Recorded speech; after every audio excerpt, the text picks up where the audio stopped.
David Muir, ABC's World News Tonight, America's most watched newscast. Now streaming same day with all the breaking news of the day on Disney Plus. Most watched, most trusted. Now on Disney Plus every night. Breaking news tonight, reports of dozens of shots fired at the White House. The Secret Service clearing the White House North Lawn. Reporters told to rush inside, taking shelter in the briefing room. What we've just learned with late details coming in. First, the urgent operation underway in Southern California. The governor now declaring a state of emergency. Crews hosing down a chemical storage tank for a second day. Officials fearing a spill of toxic chemicals used to make plastics, or worse, an explosion that could endanger an entire neighborhood.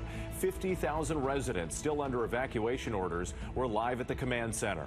Also developing tonight, President Trump says an agreement with Iran has been largely negotiated and that a framework of a peace deal will be announced shortly. But will Iran sign on to it, and what it could mean for the Strait of Hormuz and fuel prices?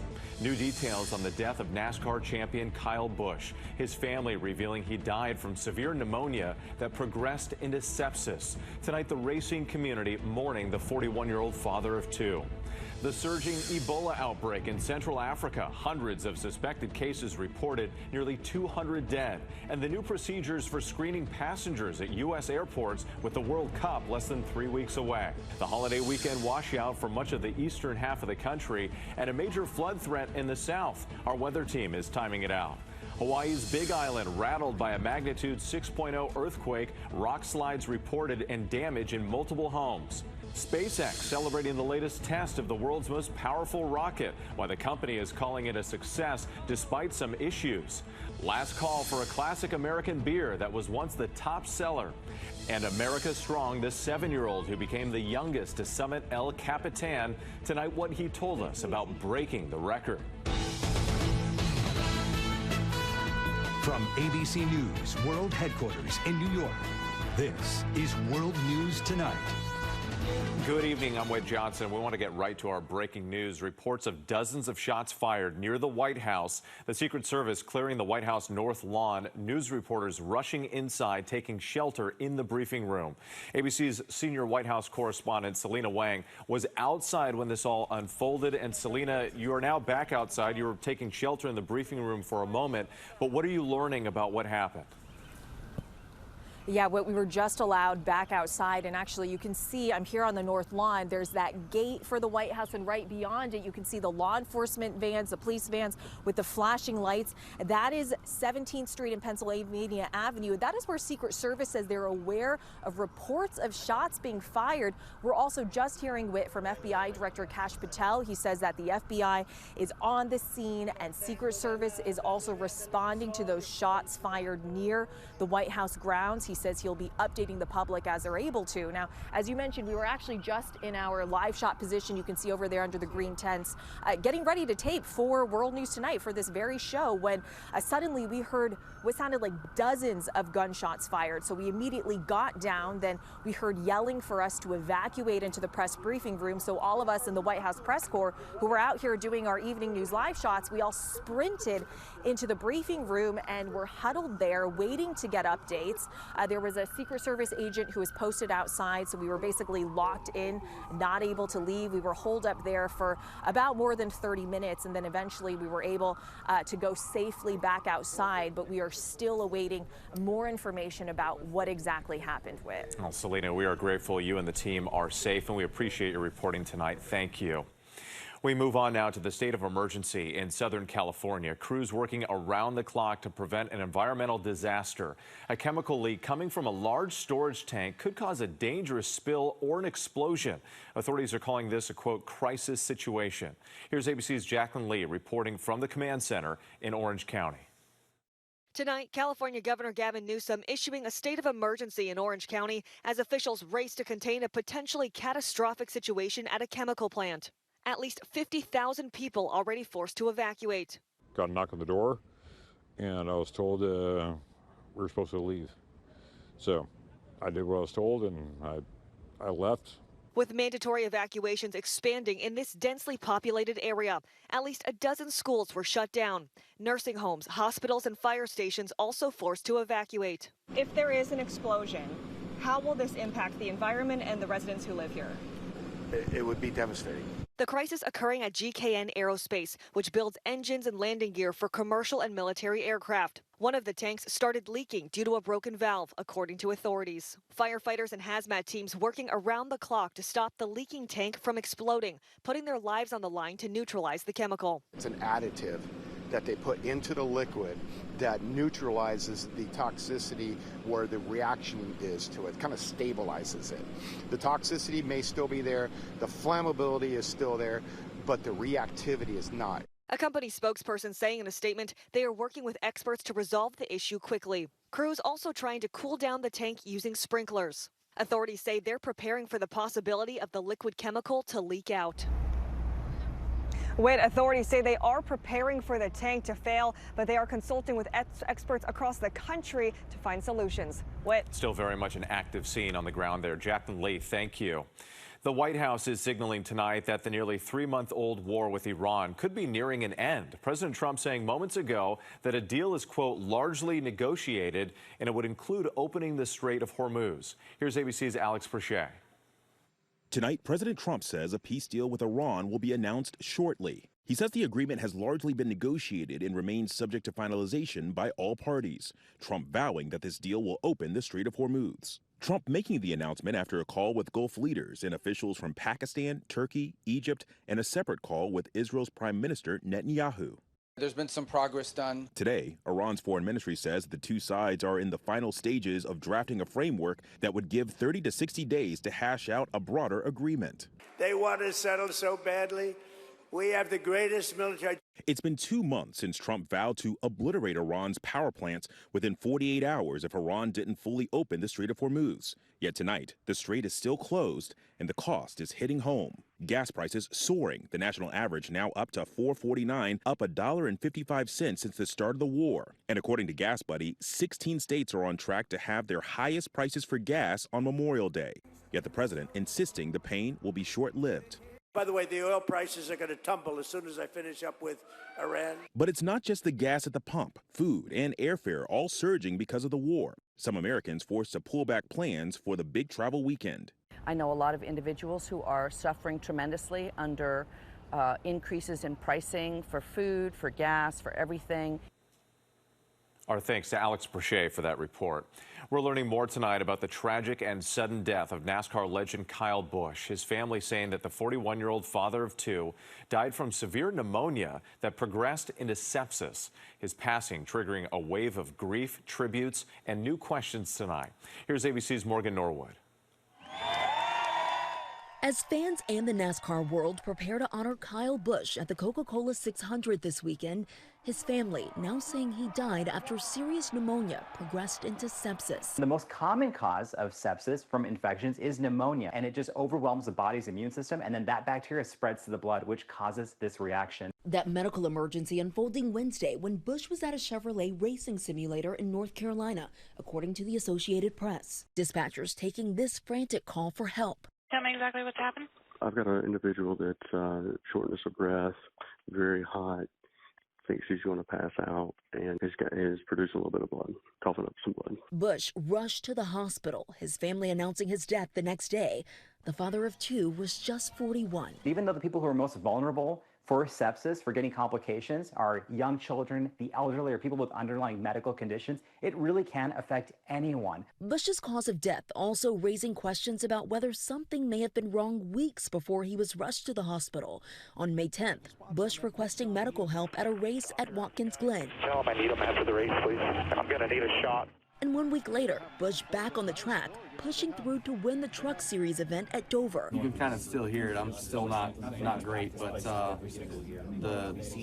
cough was pretty substantial last week.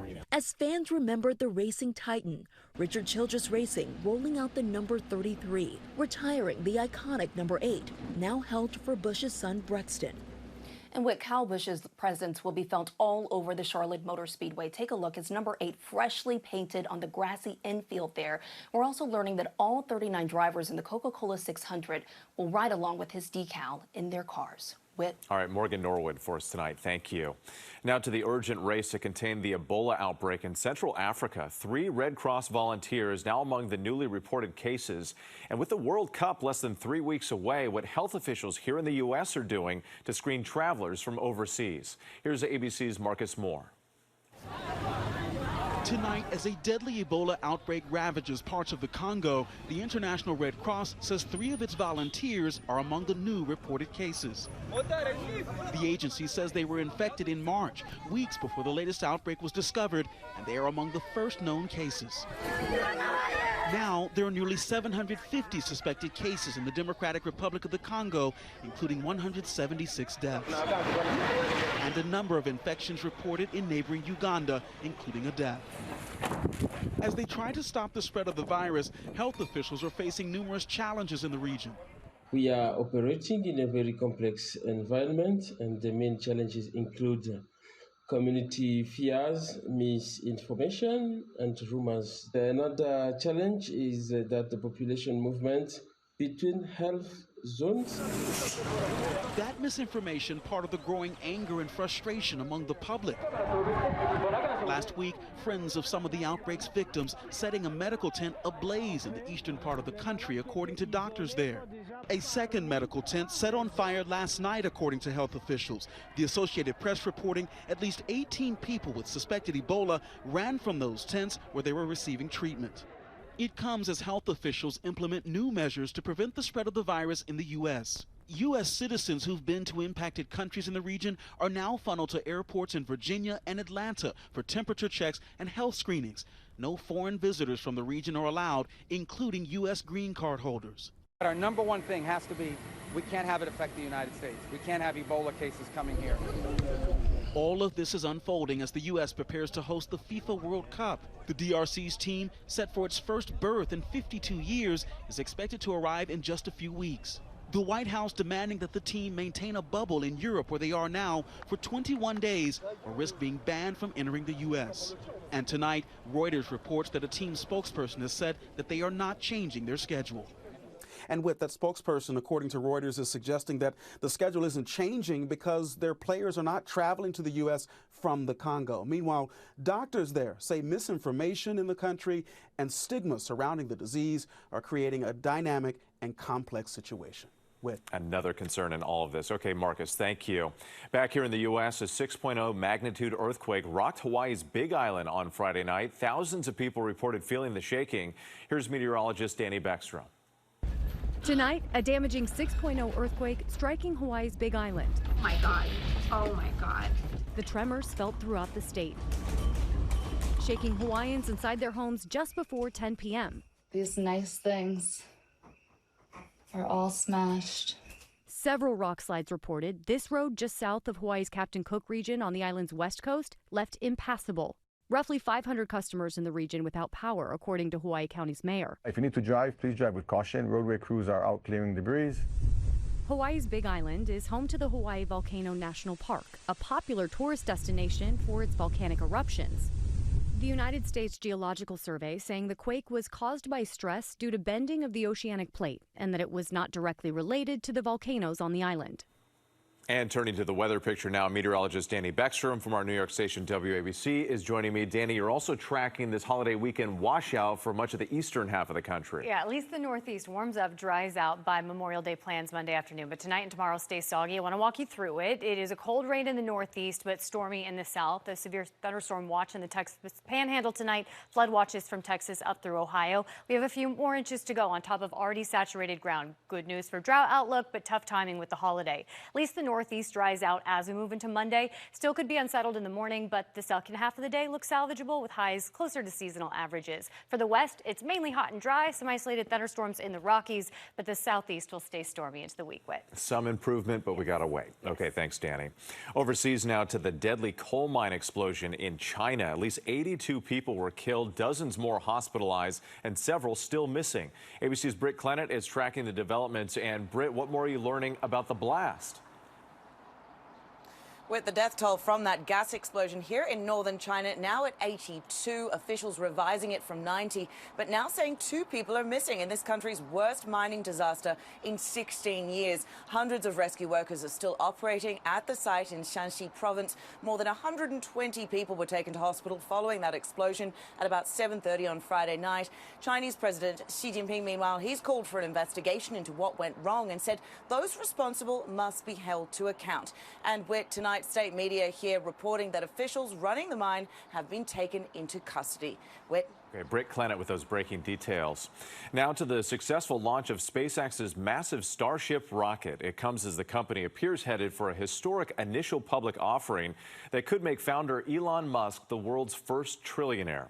Let's bring in ABC's Andrew Dimbert. And Andrew, there were some challenges with this launch. Some challenges, some issues, but SpaceX saying that this was overall a success. The company launching its biggest, most powerful Starship yet. This newly upgraded rocket blasting off from South Texas near the Mexican border. This was the company's 12th unmanned Starship test flight, deploying 20 mock Starlink satellites in space during the flight. Now, NASA is counting on Elon Musk's Starship for its Artemis program. This test flight was supposed to launch Thursday, and while there were some mechanical issues with the booster and Starship engines when the flight launched Friday, again, SpaceX says this was a success. The company also says that Starship is designed to be fully reusable, with long-term plans to carry both cargo and people to the moon and then eventually Mars. This rocket launched just days after Elon Musk also announced that he plans to take his company SpaceX public.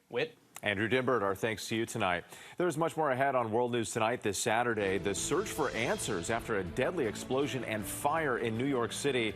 And it's the end of an era for one of America's oldest beers. Next tonight, New York City fire officials are trying to determine what caused a series of explosions on board a barge. One person was killed, 34 firefighters and emergency medical workers were injured at the shipyard on Staten Island. Several barge workers were trapped below deck, but later rescued. The music world is remembering an artist who helped bring hip-hop into the mainstream. I wanna rock right now. I'm Rob Bass and I came to get down. Rob Bass was best known for the 1988 hit It Takes Two, along with his late partner DJ Easy Rock. Bass died after battling cancer. He was 59 years old. When we come back, will the home court advantage help the Cleveland Cavaliers? We'll preview Game 3. To the index now, the Cleveland Cavaliers hope a change of scenery makes a difference in the NBA's Eastern Conference Finals. The New York Knicks have different ideas, leading the series 2-0, winning Game 2 on Thursday, 109-93. Tonight, the series shifts to Cleveland, and you can watch Game 3 later this evening right here on ABC. It's last call for the beer that made Milwaukee famous. Today, a final batch of Schlitz beer is being brewed in Wisconsin. Schlitz was founded in 1849 and was once the largest brewer in the U.S. The label is now owned by former rival Pabst, which has decided to end production. Still ahead, his middle name is Danger, what a 7-year-old told us after setting a rock climbing record. Yeah, dude. Finally tonight, the little boy and the historic summit. What did I say a lot? History made at Yosemite National Park. 7-year-old Joey Danger Evermore, and yes, that is his middle name, becoming the youngest person to ascend El Capitan. It's nice and easy. Looking good. Recognized as the world's largest granite cliff, rising 7,573 feet above sea level. Yeah, dude. Woohoo! Buddy, last time. Say, I'm going to the moon. Going to the moon! The 5-day ascent up the sheer granite face made with his father and 2 brothers. The family of climbers from Colorado Springs. Joey, who was 6 when he started, turning 7 on the climb. Yeah, dude. Joey reacting to breaking the record, which was previously held by his older brother, Sam. Breaking the record is really cool, and doing an impossible thing with my family means more with my dad up there. Look at this wild man. I'm the 3rd brother to climb El Capitan, and it's amazing. And the adventure came with another surprise when Joey learned he has a sister on the way. We found out we having a new baby, and it's a girl, and I'm taking her up. That's so cool, dude. And tonight, Joey's proud dad, Joe, hoping to inspire others to dream big. Do hard, big things with your kids. To be intentional, it's the best time of their life, and it's the best time of mine. It'll be the best time of yours. Just incredible. Have a great night. David Muir, the most trusted anchor in America, the most watched anchor in America. Thank you for making World News Tonight with David Muir the #1 newscast in America.